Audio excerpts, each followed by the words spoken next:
Hi, this is my review for the Zero Dardare Vegeta statue. This is him shooting the final flash.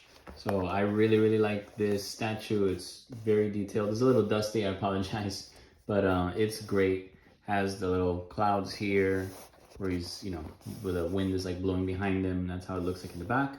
These are adjustable, these four pieces. You can remove them or move them around. I think they look fine how like that, and then you can kind of adjust them as you like.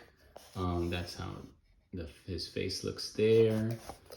When he's Super Saiyan, that's how his hair looks, of course.